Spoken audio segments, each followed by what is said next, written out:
En Côte d'Ivoire, au moins 80% de la population est concernée par le contrat de bail à usage d'habitation. Écrits ou verbaux, certains contrats comportent des dispositions qui ne sont pas avantageuses pour le locataire. Ce que nous avons fait récemment, c'est de préparer un contrat type. Un contrat type qui permet aux Ivoiriens, lorsqu'ils doivent, n'est-ce pas, louer un local, eh bien, d'avoir un modèle de contrat qu'ils peuvent utiliser. Plusieurs mois de caution au-delà de ce qui est la norme.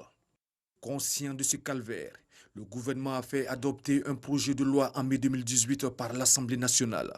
Cette loi est constituée d'une soixantaine d'articles renforcés par le Code de l'habitat et de la construction.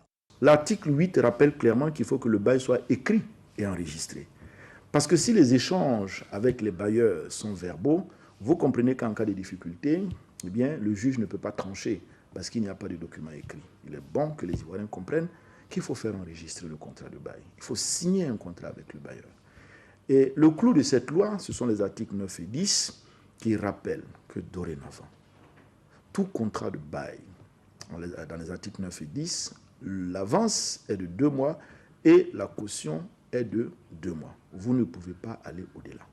Toujours dans le chapitre 3, dans la section 2 cette fois-ci, l'article 14 est également un point majeur qu'il faut retenir. Les articles 14 et 17 rappellent que, par exemple, le propriétaire ne peut pas procéder à la révision à la hausse ou à la baisse du loyer avant un délai de 3 ans.